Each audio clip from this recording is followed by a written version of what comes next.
It is reported that the Isaac Hassan-led team will only agree to exit through a political settlement. Duncan Haemba reports on this, which complicates even matters further with regard to the August 27 general election should embattled commissioners stick to their guns. As Joint Parliamentary Select Committee delves deeper into the issues surrounding the IEBC, sources say the besieged commission is also plotting their honorable exit strategy. Impeccable sources at the commission confirm that the Isaac Hassan-led team's first option is that they will only agree to leave office after a political settlement. Under this arrangement, the commissioners want to live with their dignity intact and as clean as possible without being accused of any wrongdoing. Most of them say they want reputations untainted, since they would wish to pursue other opportunities in the public and private sectors. In one of the numerous appearances at Parliament, some of the commissioners broke down in tears, saying their character was getting damaged. It has damaged not only my reputation, but that of my family. I've had a very distinguished career in this country. And I feel very hurt. So every day when I read about Chicken Gate, I feel very hurt because I've had a very distinguished career in this country. Thank you. Sources say they are demanding that a political settlement be reached so that it is on record that they left out of political goodwill and mutual agreement. The strategy is based on the belief that should the committee decide to send them home, it would be assumed they are guilty as per claims by CORD and other stakeholders who want them out. Some of the accusations include the involvement in the Chicken Gate scam and bungling the 2013 presidential election. According to an inside source, the commissioners have vowed that if the commission decides against them, they would go the tribunal way, a process that could possibly drag even as the 2017 general election draws closer. Already the opposition coalition has made it clear over the IEBC fate. Wapende wasipende wataenda nyumbani. Sawa. Ili kiwanja iwe sawa. I want to tell Isaac Hassan, as the chairman of ODM, there is no election you will preside over in this country. No general election. The team also wants the IEBC secretariat to remain intact, although early this month there were reports that at least 29 managers and 17 regional coordinators were plotting to resign en masse instead of undergoing fresh vetting process as demanded by the opposition. Duncan Haemba, KTN News. President Uhuru Kenyatta has put school arsonists on notice, warning that perpetrators will face the wrath of the law. Today, former President Mwai Kibaki also termed the school fires unacceptable and says parents must take responsibility. Divergent views continue to be given in an effort that seeks to bring to an end the wave of arson in schools. Here is Dorcas Wangira with that report. We shall deal with those who think that the answer is burning.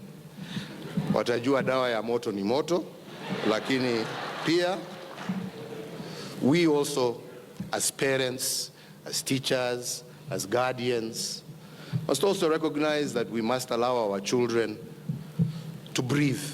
Tough talk from the head of state, who had recently been criticized for being silent as a wave of arson consumed 117 schools in just 2 months.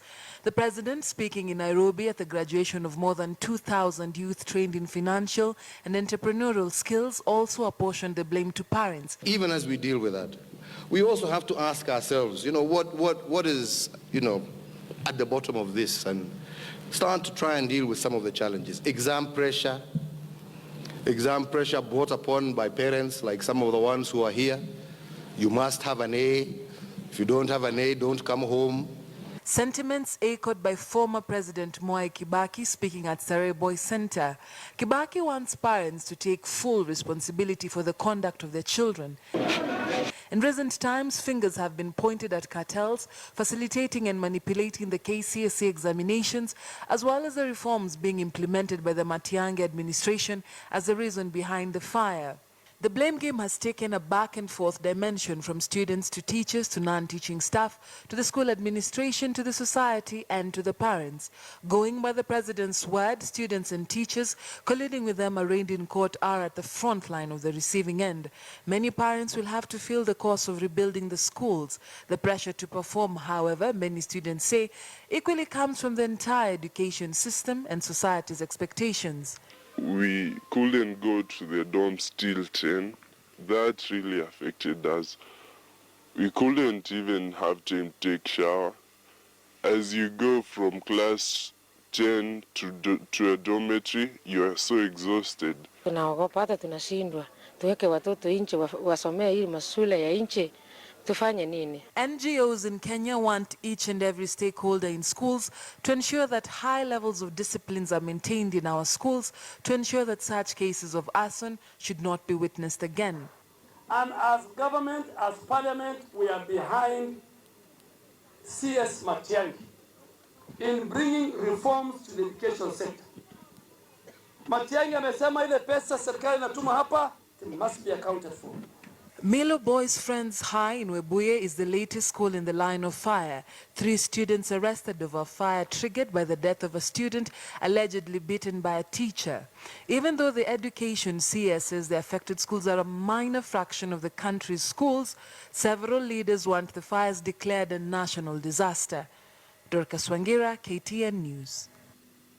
And remember, in our Saturday night poll, we are asking you whether you agree with the decision by government not to close the schools early till come back and do the worst. Keep your thoughts coming at KTN News and at Sophia Wanuna. With just 12 months to the 2017 general election, some political parties are expressing concern about the continued stay of the registrar of political parties, Lucy Ndongo, in an acting capacity for over 4 years now. This despite President Uhuru Kenyatta signing into law the political parties amendment bill last month, which allows the Public Service Commission to recruit a substantive registrar of political parties. Here's KTN's Muremi Mwangi with that report.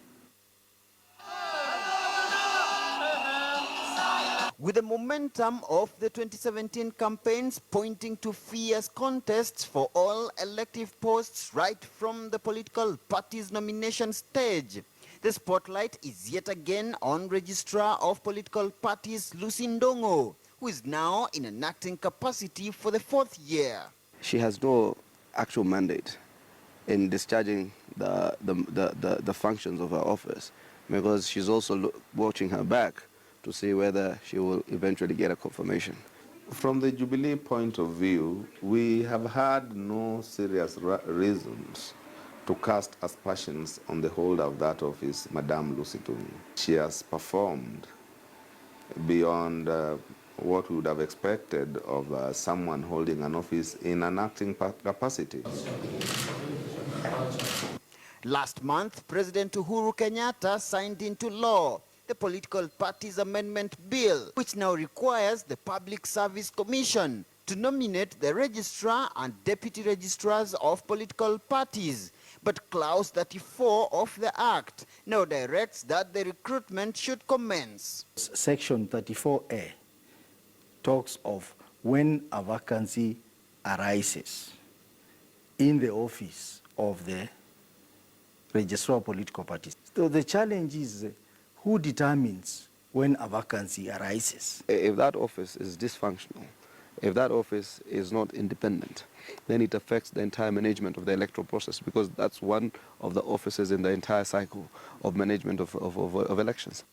Ndongo, however, denied reports that she has refused to quit, arguing that the timelines of appointment initially set out by the Political Parties Act of 2011 have been overtaken by events, and that the nomination process now lies squarely in the hands of the Public Service Commission. it is too late in the day to have an occupant of that office who will be conversant enough with the myriad statutes that is supposed to enforce, who would be able to command respectability amongst the political parties across the divide within the time limits we are having to go to the elections. It's not that this country is out in short supply of good men and women. In fact, these new people, most of them, know our expectations, and the offices might be new, but the persons we are looking for are not new. Chairman of the Committee on Administrative Justice, Otiende Amolo, had earlier this year demanded for the Registrar of Political Parties office to be declared vacant to facilitate recruitment of a substantive holder. He argued that Ndongo's prolonged tenure in acting capacity was in violation of the transitional clauses. My take is, while we should have a substantive holder, for now, let us proceed with the current holder until the elections. But when you're compromised, or there is a possibility of compromise from a political point of view, then for you, then you become a manager of the interests of one party. Muremi Mwangi, KTN News in Nairobi.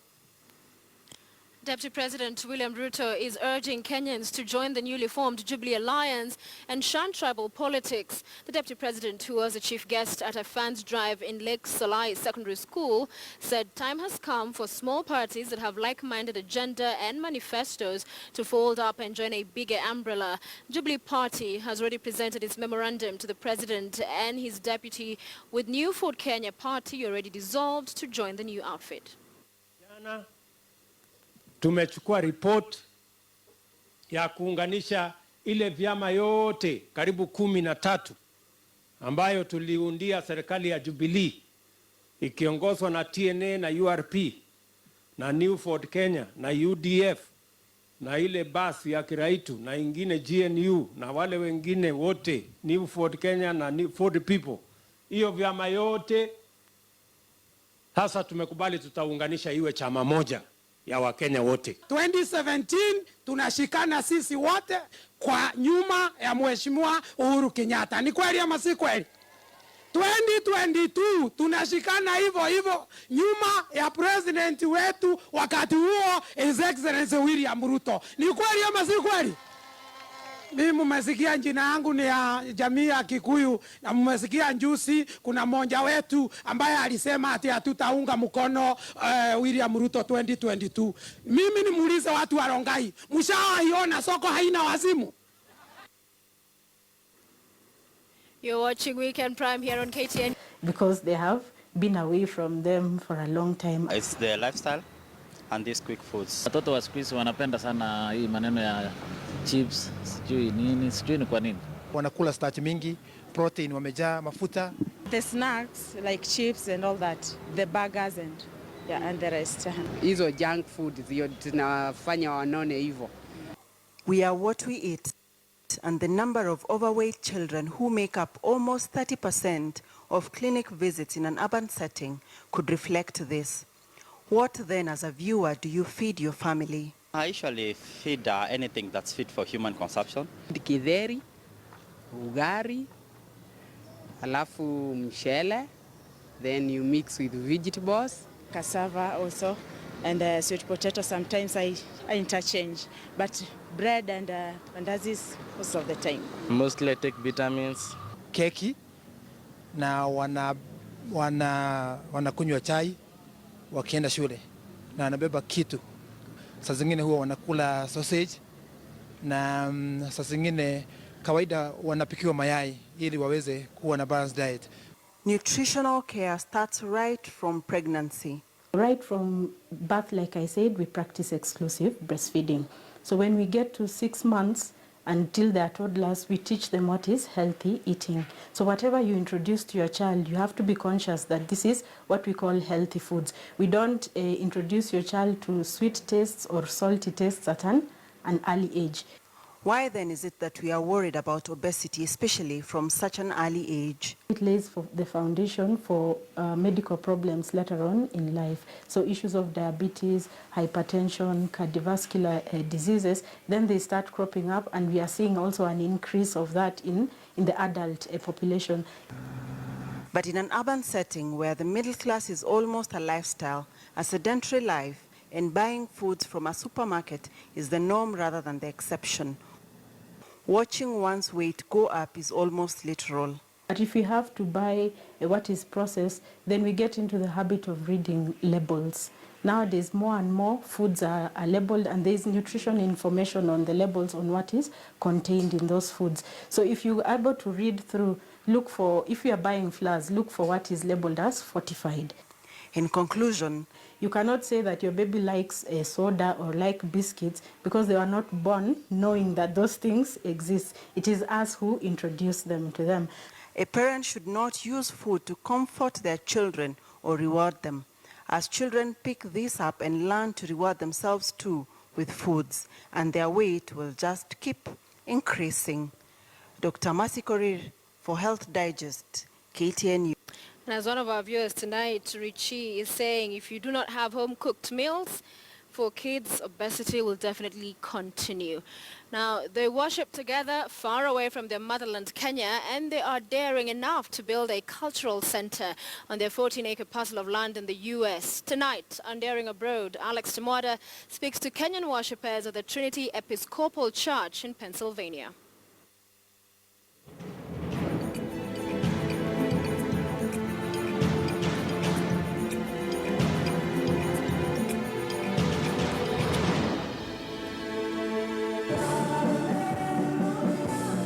A gospel song familiar to Kenyans welcomes us to the Trinity Episcopal Church in Boothwyn Township on the outskirts of Philadelphia City in Pennsylvania State. Inside the church, the service is on. Led by Pastor Reverend Dr. Paul Gitimu. He ministers in Kiswahili and English languages interchangeably. Give us today our daily bread. After you ask your daily bread, alafu unakuja kwa Mungu unamwambia na utusamehe dhambi zetu kama sisi tunavyowasamehe waliotukosea. So whatever we do, we need to tell our God, teach us how to pray. The church has its roots from the Anglican Church. A majority of worshippers here are Kenyans. Basically, I started worshiping here since I came here, 2002. So I've been in this church since I came to the U.S. That's almost like 15 years, as I said. We were fortunate to find a church that was closed for several years, and we said we will be ready to finance it and make our own Kenyan church, and more particularly a church for Kenya, Uganda, and Tanzania. The church was established in 1998. Hii property ni yetu. How big? It's 14 acres. Trying to develop it, we are trying to get a daycare, we are trying to get a senior center, kama cultural center, ili Wakenya wakikuja, wana visit hapa, wapate mawaidha on how to survive in America. Take them in remembrance that Christ died for you and feed on him in your hearts by faith. Reverend Gitimu says he came to the U.S. in the year 2001. He did some menial jobs while undertaking his master's in pastoral leadership before being picked for his current role in the church. We are under the Diocese of Episcopal Church in Pennsylvania. But this church, as the local church, we are autonomous. We do our own things. We have our own church council, which is called Vestre. We pass our own decisions, which the diocese cannot interfere with. But above all, we have something we call the convention, which normally comes once a year. We also choose our own bishops now in the wider church. So we have a bishop who comes here once a year to do the confirmation. But otherwise, we are affiliated with the Episcopal Church, which is affiliated with the Anglican Church worldwide. Churches in the diaspora play a crucial role in community work and assisting the needy. Whether it is an issue to do with death, whether it's an issue to do with migration, an issue to do with family, an issue to do with graduation, anything they go through, they call their pastor first. And they know as soon as their issue is with the church, the whole community of the church will get it, and they will be supported. So the church brings them together, and that's the story of the Kenyans who worship here at the Trinity Episcopal Church. For Daring Abroad, I'm Alex Chamada in Pennsylvania.